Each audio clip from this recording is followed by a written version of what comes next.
Selamat malam Bapak Ibu yang terkasih dalam Tuhan Yesus. Sebelum kita mengakhiri hari ini untuk beristirahat, mari kita merenungkan sebagian dari firman Tuhan. Namun sebelum kita merenungkan firman Tuhan, mari kita meminta kekuatan dari Tuhan. Mari kita berdoa. Terima kasih Tuhan Yesus atas berkat-Mu bagi kami semua ya Tuhan, sehingga kami pada hari ini dapat beraktivitas dengan baik ya Tuhan. Tuhan, sebentar lagi kami akan merenungkan sebagian dari firman-Mu. Kiranya Tuhan bukakan pintu hati kami Tuhan, curahkan Roh Kudus, sehingga kami dapat memahami isi nats yang akan kami renungkan ya Tuhan. Ampuni segala dosa-dosa kami dalam nama Yesus Kristus, Juru Selamat kami yang hidup. Amin.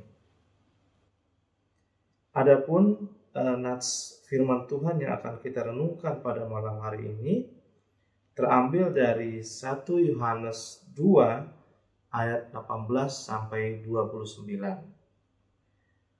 Saya mengambil judul Bersiaplah. Demikian isi firman Tuhan. Anak-anakku, waktu ini adalah waktu yang terakhir, dan seperti yang telah kamu dengar, seorang antikristus akan datang. Sekarang telah bangkit banyak antikristus. Itulah tandanya bahwa waktu ini benar-benar adalah waktu yang terakhir. Memang mereka berasal dari antara kita, tetapi mereka tidak sungguh-sungguh termasuk pada kita. Sebab jika mereka sungguh-sungguh termasuk pada kita, niscaya mereka tetap bersama-sama dengan kita. Tetapi hal itu terjadi supaya menjadi nyata bahwa tidak semua mereka sungguh-sungguh termasuk pada kita. Tetapi kamu telah beroleh pengurapan dari Yang Kudus, dan dengan demikian kamu semua mengetahuinya. Aku menulis kepadamu bukan karena kamu tidak mengetahui kebenaran, tetapi justru karena kamu mengetahuinya, dan karena kamu juga mengetahui bahwa tidak ada dusta yang berasal dari kebenaran. Siapakah pendusta itu? Bukankah dia yang menyangkal bahwa Yesus adalah Kristus? Dia itu adalah antikristus, yaitu dia yang menyangkal baik Bapa maupun Anak. Sebab barang siapa menyangkal Anak, ia juga tidak memiliki Bapa. Barang siapa mengaku Anak, ia juga memiliki Bapa. Dan kamu, apa yang telah kamu dengar dari mulanya, itu harus tetap tinggal di dalam kamu. Jika apa yang telah kamu dengar dari mulanya itu tetap tinggal di dalam kamu, maka kamu akan tetap tinggal di dalam Anak dan di dalam Bapa. Dan inilah janji yang telah dijanjikannya sendiri kepada kita, yaitu hidup yang kekal. Semua itu kutulis kepadamu, yaitu mengenai orang-orang yang berusaha menyesatkan kamu. Sebab di dalam diri kamu tetap ada pengurapan yang telah kamu terima daripadanya. Karena itu, tidak perlu kamu diajar oleh orang lain. Tetapi sebagaimana pengurapannya mengajar kamu tentang segala sesuatu, dan pengajarannya itu benar, tidak dusta. Dan sebagaimana ia dahulu telah mengajar kamu, demikianlah hendaknya kamu tetap tinggal di dalam dia. Maka sekarang anak-anakku, tinggallah di dalam Kristus, supaya apabila ia menyatakan dirinya, kita beroleh keberanian, percaya dan tidak usah malu terhadap dia pada hari kedatangannya. Jikalau kamu tahu bahwa ia adalah benar, kamu harus tahu juga bahwa setiap orang yang berbuat kebenaran lahir daripadanya. Sampai sedemikian firman Tuhan. Jika membaca perikop pada malam hari ini, rasanya seperti sedang membaca kisah misteri yang ada dalam Alkitab. Namun jika kita membaca secara berulang-ulang dan mencoba memahami, maka akan ada 3 garis besar yang disampaikan di nats ini.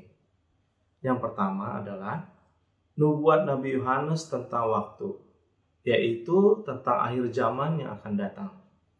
Sebagian orang menganggap bahwa Yohanes di sini berbicara kepada tingkatan pertama orang-orang Kristen pada saat itu. Namun kenyataannya adalah bahwa nasihat ini secara umum merupakan peringatan bahaya bagi semua orang Kristen. Yang kedua adalah tanda waktu yang terakhir, yaitu sekarang telah bangkit banyak antikristus. Akhir-akhir ini banyak yang menentang pribadi, pengajaran, dan kerajaan Kristus. Memang merupakan rahasia pekerjaan Allah mengapa antikristus dibiarkan muncul. Namun ketika mereka sudah datang, sungguh baik dan patut jika para murid diberitahu mengenai keberadaan mereka. Para hamba Tuhan harus menjadi penjaga kaum Israel. Yang ketiga, gambaran tentang para penyesat atau antikristus. Apa yang dimaksud dengan gambaran tentang para penyesat atau antikristus itu? Yang pertama, ciri-cirinya lebih bersifat positif. Dahulu mereka pernah menyambut atau mengaku percaya akan pengajaran para rasul. Di antara jemaat-jemaat yang paling murni, bisa saja terdapat orang-orang yang murtad dan memberontak. Pengajaran rasuli ternyata tidak membuat bertobat seluruh anggota jemaat yang diyakinkan dengan kebenarannya. Ciri yang kedua adalah lebih bersifat pribadi. Di dalam hati mereka tidak seperti kita. Mereka tidak sungguh-sungguh termasuk pada kita. Mereka tidak dengan segenap hati telah menaati pengajaran yang telah diteruskan kepada mereka. Mereka tidak bersama kita, menyatu dengan Kristus yang menjadi kepala. Seandainya mereka telah menerima pengurapan ilahi, yang olehnya mereka dijadikan orang Kristen yang benar dan sejati, maka mereka tentu saja tidak akan berbelok menjadi antikristus. Dari awal mereka memang munafik dan dalam beragama.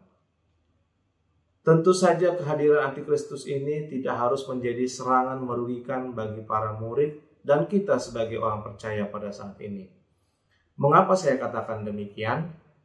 Tentu saja karena yang pertama, kedatangan seorang antikristus yang hebat telah diberitahukan sebelumnya, yaitu tertulis pada ayat 18.